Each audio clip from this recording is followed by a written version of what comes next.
Hello everyone, Alchemyst here, and today we're going to do a dev insight. This time this is going to cover the Season 22 abilities and armor changes preview. So, without further ado, let's get into it. Exotic armor. In Season 22, we'll be rolling out a second wave of changes to exotic armor, following up the first wave of changes that went out at the start of Season 21. We settled on a primary goal for this balance pass: bolster underused exotics. We took a look at several exotics that weren't seeing a lot of usage in any game mode and targeted those for buffs this time around. In the process of doing so, we identified a few previously changed exotics that needed further tweaks across the board. These changes are largely positive and should make the exotics more useful and now more powerful. With this goal in mind, here are the changes we're making. Please note that, unless specified, the following changes leave the rest of the exotics benefits intact. Alright, first up is Hunters. Knucklehead Radar. The functionality of the Foe Tracer exotic helmet has been completely removed from that exotic and added to Knucklehead Radar on top of its existing benefits. I think overall, this is a nice change.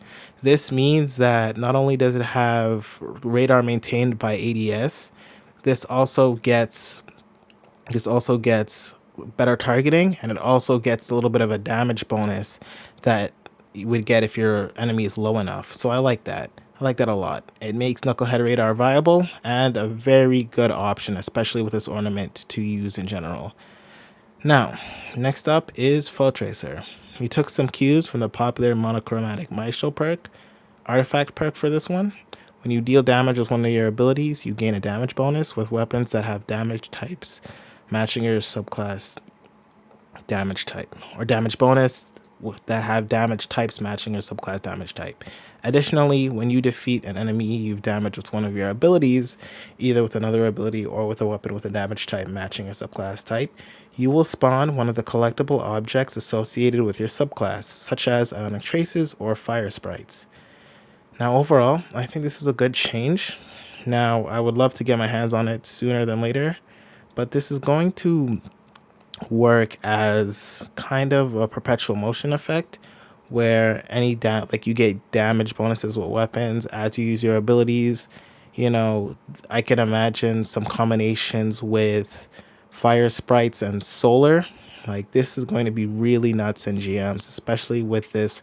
I think I'm really appreciating the fact that this is going to be basically Hunter's version of Heart of Inmost Light, but a little bit more original. And I like how we have the potential to use this in other things. I will create a build based off Foe Tracer very soon. I'm going to work on it and see what I could do with it, because this is something to look out for. All right. Next up is Lucky Raspberry. This exotic was a little too unreliable in its current form, so we've taken a crack at streamlining its energy gains, while leaving some of the benefits intact. The exotic still expands the chaining abilities of arc bolt grenades, but now instead of basing the grenade energy based on those chains, each time you damage an enemy with the lightning strikes from the jolted condition, as well as every time you pick up an ionic trace, you gain additional grenade energy. We've also given this grenade the intrinsic ability to stun overload champions. Now, you don't have to jolt them and then trigger the jolt lightning strikes just to stun them, making these grenades a more reliable tool against overload champions.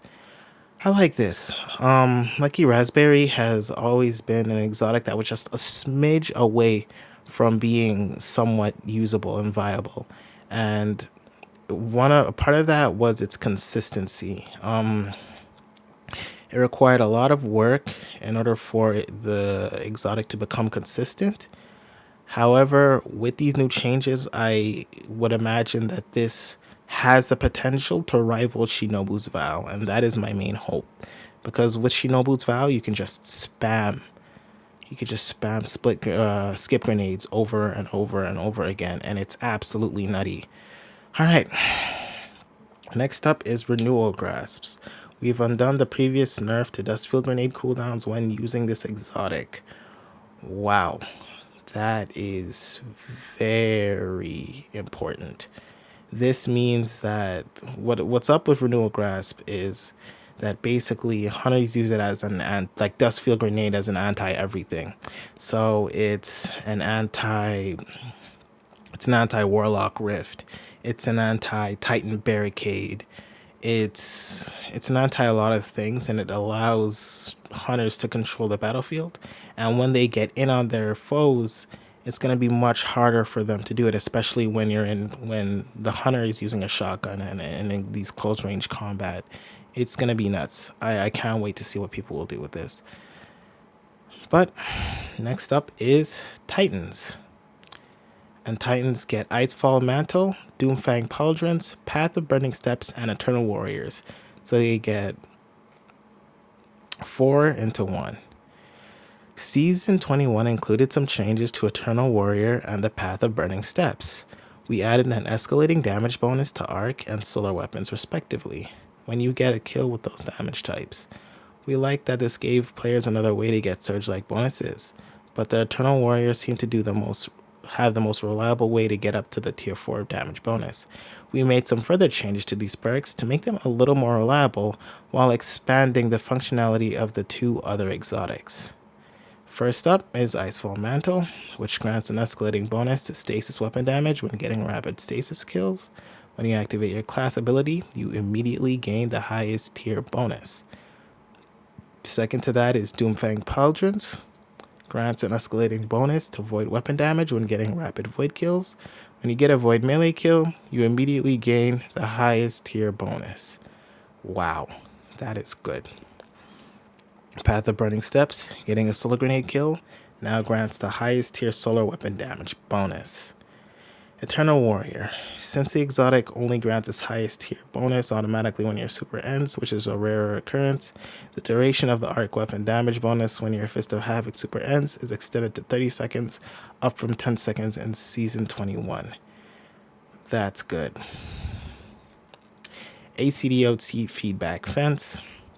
This exotic got a complete mechanical rework and now ties into the armor change system, increasing its versatility and making it more useful in scenarios where you might not be taking a lot of melee damage.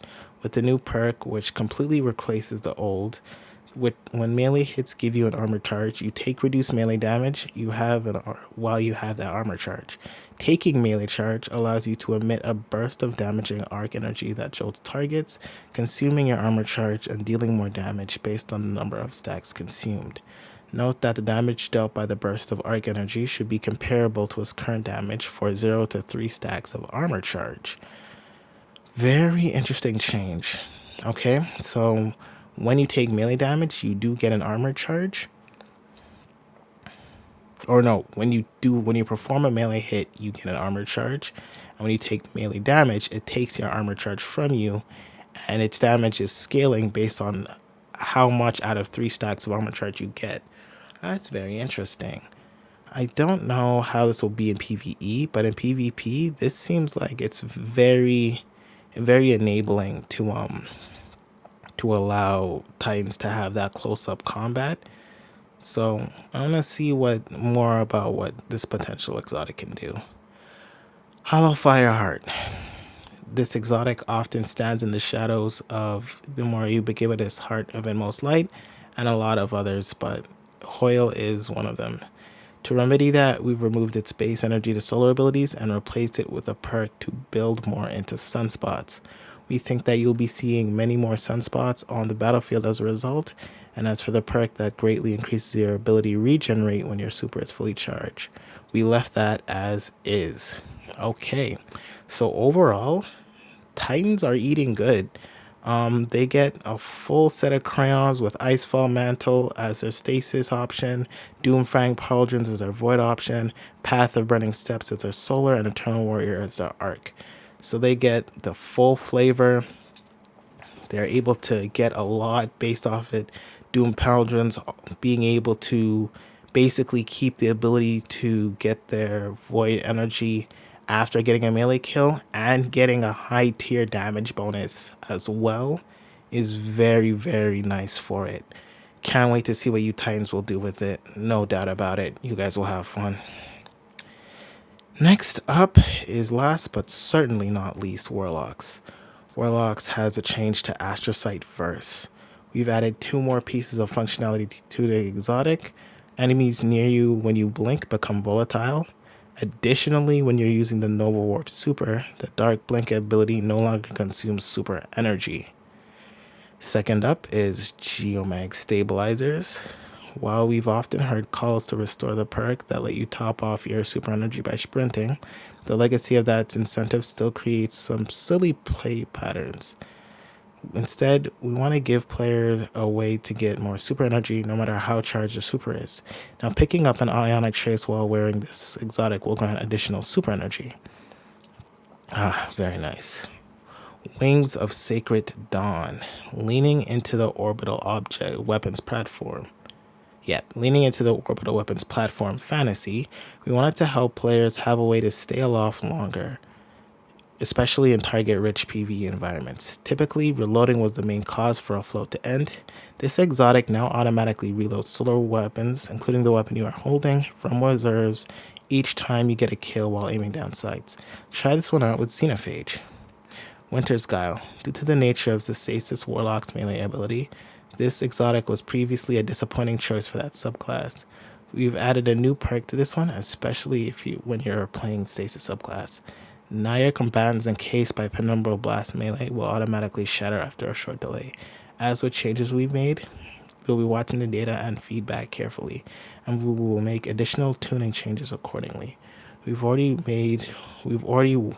already working on the next round of exotic armor tuning for future seasons, so stay tuned.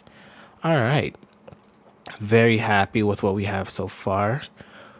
Warlocks get a very decent amount of buffs, especially with Astrocyte Verse and Wings of Sacred Dawn.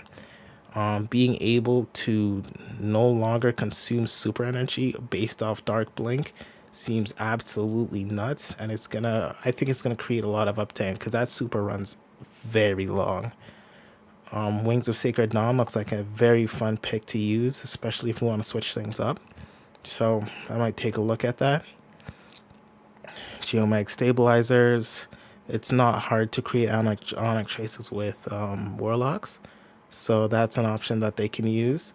I don't know if it'll beat their primary option, but time will tell. Winter's Guile is more so taking the more magical aspect and takes more focus into the Stasis Warlock's melee ability. And for this subclass, what they're going to do is they're going to use Penumbral Blast melee, and it will automatically shatter. So I like this overall. Seems pretty fun. This will allow Glacial Clasm to do its thing. But next up is the abilities preview. Hey folks, Combat Gameplay Team here to run through the ability changes coming with Season 22 later this month. Before we get into the actual changes, let's go over the goals for this release. Reduce the uptime and potency of barricade abilities, particularly in high-level PvP activities. Reduce the potency of Striker Titan in high-level PvP activities, both in neutral game and when supers come up. Correct the one-size-fits-all nature of Suspend in the combat sandbox. Rebalance our Strand Fragment suite to bring up some underperforming options and normalize the potency of underperformers. Starting off with Barricade, this ability is a potent tool for closing off lanes, bunkering under fire, creating safe spaces to get a revive, and gathering information from relative safety. In PvP specifically, the prevalence of barricades can slow down the pace of play in a manner that doesn't have much in the way of meaningful counterplay. I agree with this. I agree with this a lot. It does slow down the game, and I'm hoping that these changes are decent but not too destructive, because that is what makes a Titan in a way. We've been experimenting for a while with opt-in ways to play around barricades, including anti-barrier rounds via the artifact or exotic weapons, origin traits, subclass buffs, tuning the damage of special weapons to deal with barricades, and more. These are all meant to increase an attacker's ability to remove barricades from the equation. However, it's clear that in the heat of the moment, these kinds of out-of-combat decisions aren't really coming into play. So we're making some base-level changes across different barricade abilities, primarily targeting the strength of Towering Barricade. In Season 22, Towering Barricade's base cooldown will be increasing significantly, and all barricade objects will receive a reduction in their maximum health pool. Towering Barricade base cooldown increased from 48 seconds to 70 seconds. All Barricade maximum health reduced from 600 to 500. Damage resistance versus PvE combatants to increase to compensate. Wow, okay. So Towering Barricade is going to take a lot longer, and its health has been reduced to 500 instead. This is pretty interesting. I really want to see how this plays out, because like for that, maybe you'll get 2 a match if you're lucky, from the looks of it. So we'll see. Or maybe 1 a trials match. We'll see. At this time, we're not extending the Towering Barricade's cooldown change to the Bastion variant, which already has a base cooldown of 100 seconds. However, the maximum health reduction does apply, bringing its effective HP against players from 500 to 417. Players deal an additional 20% damage to Bastion Barricades, a change we introduced in patch 4.0.0.4. That's a while back. But yes, this was a nerf to Titan's ramparts directly, and for me personally, it needed to happen. Next up, Striker Titan. It probably won't surprise you to hear that Striker has been significantly overperforming in high-level PvP activities like Trials of Osiris. While we believe that a small portion is to that due to a strong focus in Arc and a seasonal artifact, we also believe that their base kit has a few elements that are too strong. We've made recent changes to both of these atoms, but neither their prevalence nor performance has meaningfully shifted. So we have taken another swing at Thunder Crash and Knockout. Theoretically, Thunder Crash is a one-off super, but in practice, its kill potential is closer to that of a roaming super. So we've updated its base cooldown to reflect that. As the damage dealt is received and is the primary factor in super regeneration rates, particularly in PvE, we believe this change will be felt most strongly in lower player count PvP like Trials and Competitive, without being too disruptive for our PvE strikers. Thunder Crash increased base cooldown time from 500 seconds to 556 seconds, matching the majority of our roaming super roster. Not bad. Thunder Crash is one thing where it is a one and done super, but it is extremely powerful, because not only can you get kills while floating or flying around, but it can also be extremely effective when you land. It's such a good super. It is such a game changer when it gets its stuff going. So I'm very glad it's been changed in a way. While we want Striker to live up to its fantasy of being a close quarters powerhouse, Knockout is currently too forgiving in letting players clean up engagements with melee attacks early in a duel, especially when combined with other melee enhanced items. Cough, cough, Syntheseps. For Season 22, we're reducing its damage bonus against players, but we'll be keeping a close eye on whether that should remain for future adjustments. Knockout. Reduced damage bonus versus players from 50 to 30. I think that this nerf is pretty justified. I think it's A-okay. Knockout is very nuts when you're in a melee fight with a Titan. It's actually miserable. But yeah, that's fine. I don't think you guys will feel it that much. Speaking, because like that, the Arc Titan kit is extremely insane. But yeah. Excuse me. Last up is Strand. We've been monitoring Strand's performance since Lightfall's release, and we're happy with the way it's shaken up to the sandbox across modes. There are a few outliers that we need to address. First up, Suspend. We've played with a variety of suspend times during Strand development and landed on the wrong duration to differentiate suspend from stasis freeze, offsetting the lack of a shatter equivalent with additional disable time. Having seen the way it's played out in the live game, we don't believe that this is the right place for suspend to live. We want to shift both its uptime and potency for a few reasons. Reason 1. Suspend is currently a skeleton key that solves combat problems against all combatant types. Reason 2, its current duration heavily steps on the toes of stasis freeze. While we do want to keep Well, we want to keep as the highest potency disable in the sandbox. Okay. Let's see reason 3. The uptime of suspending atoms doesn't allow for meaningful player decision making when choosing when and where to place a hard disable. Yep. I agree with all of these 3. Suspend is way too powerful for us as well. Not only the ability to spam it consistently shuts down and pretty much makes a joke of the entire game, but how long allows pretty much the enemies no time to react. They basically do not function. The AI does not function with suspend as it is currently. And I think that this is a good reason.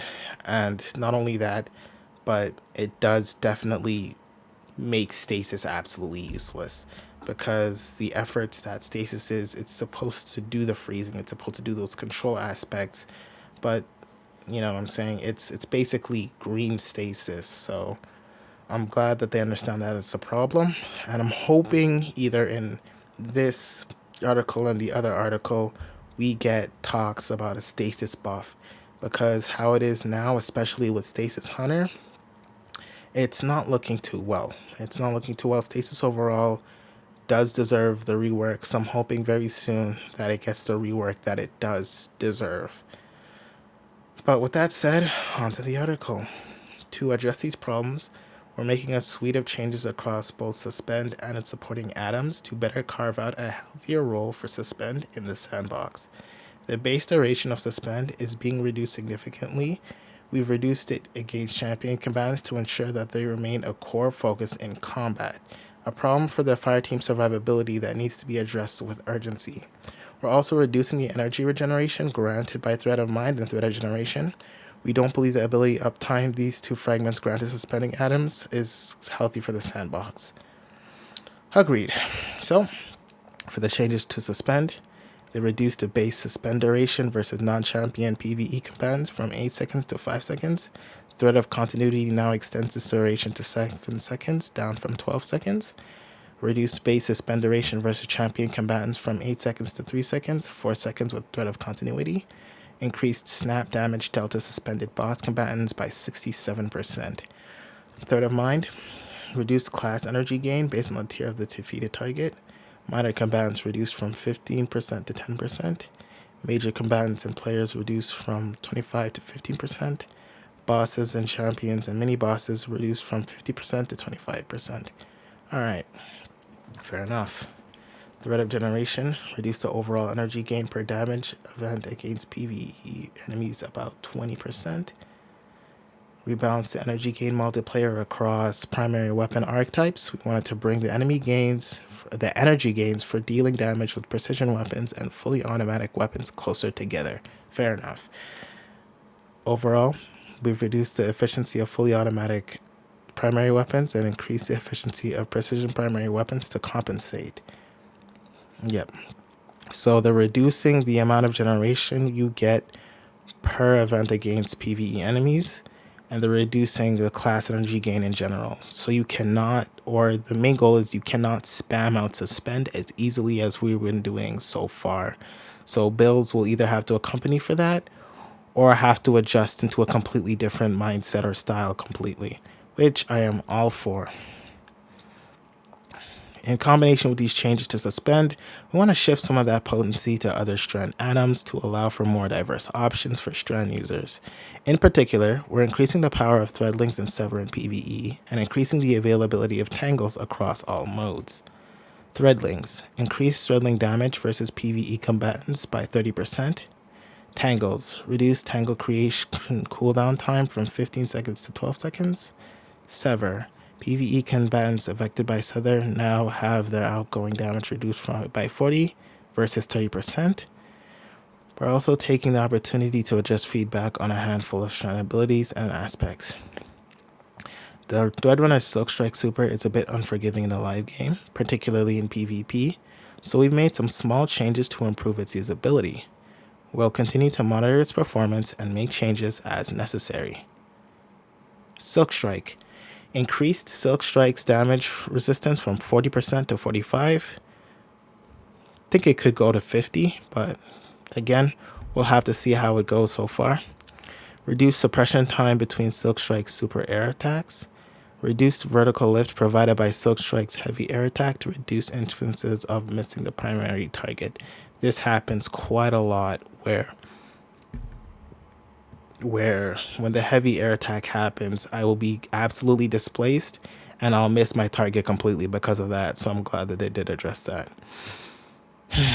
While the Threadwinner's Threaded Spectre aspect is performing well in PvP, we felt like it needed a little TLC in PvE.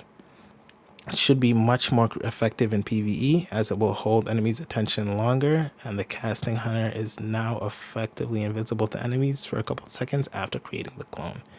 Okay, so the changes for Threaded Spectre: increased Threaded Spectre's lifetime from 10 to 12 seconds, increased Threaded Spectre's health versus PvE combatants, and Threaded Spectre now takes longer to detect PvE combatants at the beginning of its lifetime. PvE combatants now more consistently focus on Threaded Spectre instead of the Hunter, and ally players no longer have reticle magnetism towards Threaded Spectre. Wow, pretty good all around. I was hoping for a cooldown decrease for Threaded Spectre because you can't spam it, but I would like the internal cooldowns to be lessened. That way, like if you get your super fast, not your super, but your dodge faster, or you want to use 2 Threaded Spectre, you can, but maybe that might be a bit too broken, and I'm just trying to gas hunters up. But next up, the Broodweaver, the Wanderer's aspect is strong when thrown, but it is somewhat hard to use in more difficult situations, making it dangerous to leave the safety of cover to grab a tangle. While this aspect is equipped, destroying a tangle with your weapon will now weave the Wanderer, which surges upward and detonates, suspending any nearby enemies. We've also increased the Wanderer's detonation range and damage. The Wanderer. Destroying a tangle now creates delayed suspending detonation. Increased suspend detonation radius from 6 to 7 meters against PvE combatants. Increased Throne Wanderer tangle detonation damage to match standard tangle detonations. Good stuff. We've heard consistent feedback that the Strand Grapple melee wasn't working as players intended, particularly for hunters and warlock with range melee abilities. Yes, this is very true. Sometimes it does happen where if you hit your melee input, it might hit your charge melee instead. And that I did not like, especially when I was using this with Assassin's Cowl. Now, pressing your melee input consistently activates the grapple melee lunge instead of activating your charged melee. Grapple. Grapple melee always takes priority while active, regardless of whether or not a target is within range. As mentioned above, while shifting some of the power of Suspend to other strand atoms, we took the opportunity to make some of the strand fragments that correspond to threadlings and sever more attractive picks. We've also made a small change to increase ease of use Thread of Wisdom. Nice. Thread of Propagation now grants 10 strength. Thread of Continuity no longer grants 10 strength. Thread of Wisdom no longer requires a precision kill to activate. Thank you. Thread of Isolation reduce the number of precision hits required to activate by about the average of 30%, varies by weapon archetype.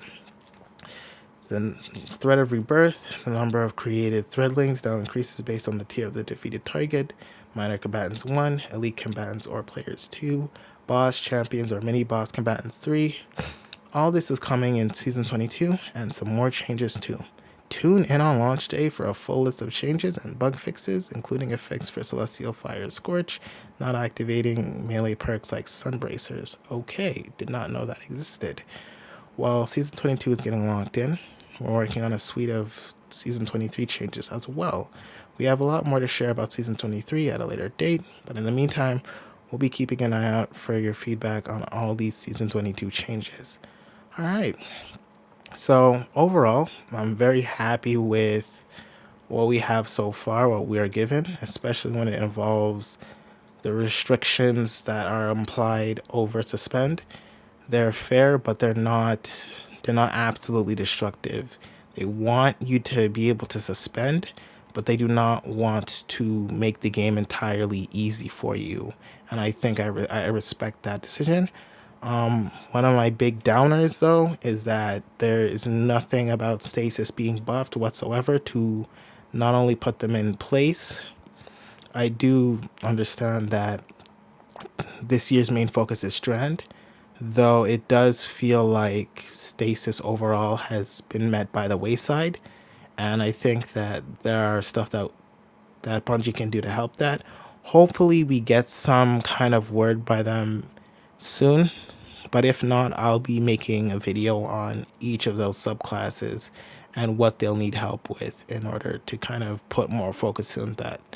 But other than that, I think we're done so far. I really like what they've done.